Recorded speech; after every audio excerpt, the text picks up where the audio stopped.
Какви пораки во Скопје донесе претседателката на Европската комисија Урсула фон дер Лајен? Како да се надмине пречката со уставните измени за да отвораме поглавја? Дали имаме капацитет за реформи за да ги добиеме парите од планот за економски раст? Одговори на овие прашања вечерва во темата на денот ќе побара Анита Димитриевска-Велковска. Анита, повели. Да, посетата на фон дер Лајен го подгреа оптимизмот дека ништо не е готово додека Европа не рече дека е готово. Гостин во Дневникот е вице-премиерот Бојан Маричич. Господине Маричич, добро вечер и добро дојдовте во Дневникот на Македонската телевизија.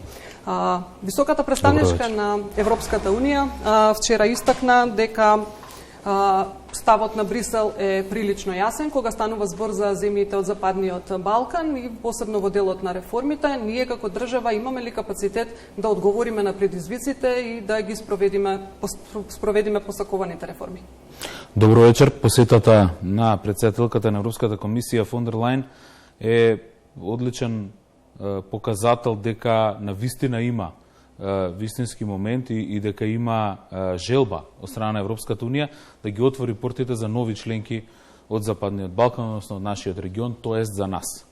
Пораките беа јасни дека одиме напред со едно добро темпо во она што го работиме и во реформите и во другите потфати, секако дека имаме уште многу недостатоци кои што треба да ги исправаме во текот на преговарачкиот процес, дека успешно го завршивме процесот на скринингот, односно сме пред негово завршување на почетокот на декември и дека ни останува обврската за завршување на уставните измени. Но дека тоа во никој случај не го загрозува ниту нашиот идентитет македонски, ниту нашиот јазик и дека само треба да ја навистина фатиме оваа шанса, зграбчиме оваа прилика, затоа што таа прилика ќе им биде понудена и на другите држави во регионот и тие нема да ја пропуштат. Така што посетата треба да гледаме во тоа светло и пораката е јасна. Реално е, остварливо е до крајот на оваа декада да ги завршиме преговорите и да станеме членка на ЕУ. Наредната недела Брисел ќе го објави извештајот за напредокот на земјата. Оние поглавја кои што се однесуваат на владењето на правото на корупцијата и години наназад биле болна точка. Очекувате ли можеби критики од Европската Унија на овие теми? Ние тој извештај секогаш го гледаме како едно реално огледало, една реална представа на тоа што се случува. Работиме на тој извештај ние цела година, секако Европската комисија со своји извори и со своји анализи. Јас очекувам секако да бидат представени сите позитивни работи, значи сите успеси, но и сите слабости. Сигурен сум дека ќе биде спомената ситуацијата со Судскиот совет, затоа и сме поканиле ние оценска мисија на Европската Унија за да може тие длабинска анализа да произведе препораки од Европската Унија што ние ветуваме дека доследно ќе ги спроведеме и сигурен сум дека ќе има забелешки во делот на спроведување на законите, владење на правото, но тоа е битката на преговорите. Кога прашавте дали имаме капацитети, скринингот покажа дека ние имаме капацитет за спроведување на овие реформи, затоа и правиме патокази за реформи во 3 области, владење на правото е една од нив. Нема грешка, нема недостаток, нема слабост која што не можеме да исправиме во наредните 4-5 години додека траат ефективно преговорите во поглавјата. И затоа сум оптимист и покрај, без разлика што ќе пишува во извештајот, тие ќе имаме прилика наскоро да го видиме на 8 ноември најверојатно, ќе имаме и пресконференција со амбасадорот Гир на таа тема за да го представиме извештајот. Јас сум сигурен дека како и да е представена слика, ние го сваќаме сериозно, реално и го сваќаме како еден повик за акција и план за акција. Високата представничка на Европската Унија во својот говор се осврна и на уставните измени кои што се неопходни за земјата да оди напред. Од друга страна го знаеме тврдиот став на опозицијата, се наоѓа ли земјата во ќорсокак? Во овој контекст навистина е тешко да им се објасни на граѓаните зошто не сакаме ние да го продолжиме нашиот пат во со преговорите и патот кон Европската Унија и дали навистина вреди само заради внесување на неколку заедници во Уставот, во преамбулата на Уставот, вклучувајќи ги и бугарите, дали навистина вреди да се ја блокираме сопствената држава. Јас сум убеден дека не. И тоа е пораката на претседателката фон дер Лајен, тоа е пораката на владата и ние до последен момент, додека трае овој мандат на составот на парламентот, но и во наредниот состав по изборите, ако не успееме сега, ќе опатуваме оваа порака. Јас сум убеден дека ќе преовлада разумот. Убеден сум дека уште сега опозицијата или дел од пратениците на опозицијата ќе сватат тежината на одговорноста што ја носиме сите, и ќе ја донесеме оваа одлука заеднички, затоа што придобивките ќе бидат за сите нас. Знаете, ова е процес кој што трае долго, надминува мандат на која било една влада, а на крајот државата треба да ги земе сите придобивки на тоа. И граѓаните, и државата. Сите сме сведоци на тоа како се трансформирала Хрватска, како се трансформираше Словенија, па и Бугарија, Романија, како да речеме економски најслаби држави во Европска унија, сепак голема разлика и голем напредок има од она што биле пред да влезат во Европската унија. И затоа мислам дека без разлика на политичкиот, да речам, политичката стратегија, ставовите, позициите, па и наетот во нашата политичка сцена. Во овој момент е важно да ја сватиме одговорноста што сите ја носиме заради граѓаните и верувајте, 2030 година јас сум убеден дека ќе има нови членки во Европската унија.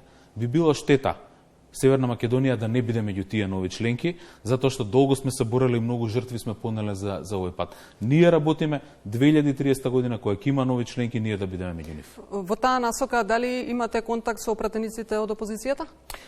Контакт има постојано. Јас сум и често присутен во собранието, бидејќи ја представувам владата на собраниските координации секој понеделник. Секоја прилика ја користиме, и јас и сите останати, да испратиме порака дека постои начин да го надминеме ова, дека ние сме подготвени на вистина да разговараме за сите теми што се важни и за опозицијата. Имаме разговори преку Жан Моне диалогот околу деловникот на собранието. Има повеќе можности каде да се разговара и ние тие ги користиме. За жал опозицијата не одговара позитивно, но ќе дојде момент кога ќе треба да се одговори. Дали на вистина сакаме самите да се блокираме и да останеме во тунелот на неодредено време, да ја смениме категоријата во која што се наоѓаме. Ние сме сега во категорија на држави што преговараат со Европската унија. Такви се Србија, Црна Гора, ние и Албанија. Ние со недонесувањето на оваа одлука многу скоро, во декември или на почетокот на наредната година, може да се најдеме во категорија на држави кои што имаат блокиран европски пат, како што се Косово и Босна и Херцеговина, држави кои што имаат сериозни системски проблеми и држави кои што не се знае дали и кога ќе станат членки на Европската унија.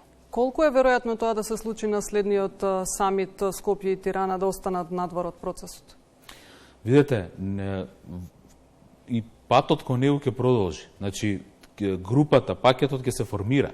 Ние очекуваме Украина и Молдавија да добијат преговори, да добијат отварање на преговорите и тие држави кои што се подготвени ќе продолжат натаму. Ние повеќе пати сме ги испуштиле тие шанси. И секогаш било на наша штета. Така што ако ја испуштиме сега, ако одлуките се донесат и тие продолжат, а ние останеме паркирани во чекалната, повторно тоа ќе биде на наша штета. И потоа ќе бараме да влеземе во група со другите држави. Ние, знаете, почнавме со Хрватска 2005 година. Денес Хрватска е веќе 10 години членка. Влезе во еврозоната, влезе во Шенген зоната. Така што сите тие можности значат, денеска Хрватска ја направи една туристичка велесила, економско чудо на Западен Балкан. Ние тие прилики не треба да ги пропуштиме. Затоа изгубеното време не е само штета за граѓаните, штета е за младите генерации, штета е за државата. Затоа секој еден ден треба да го искористиме. Ако го гледаме најоптимистичкото сценарио и ги отвориме поглавијата, колку работа ќе имате? Има многу работа. На скринингот ни даде веќе една јасна слика што се не чека. Има бројни задачи, бројни прашања и подпрашања. Работиме веќе на преговарачките позиции. Во моментот која ќе започнеме, ќе ни требаат сигурно, и сега се ангажирани многу луѓе, мислам дека околу неколку илјади луѓе поминаа ни скринингот, 3-4 илјади представници од двете страни. Ако ние започнеме со поглавијата, ќе имаме сигурно простор за многу број на луѓе да ангажираме, а се е тоа изводливо во 4-5 години да го завршиме успешно. Ви благодарам за гостувањето во Дневникот на Македонската телевизија. Мартин Повели со останатите содржини во Дневникот.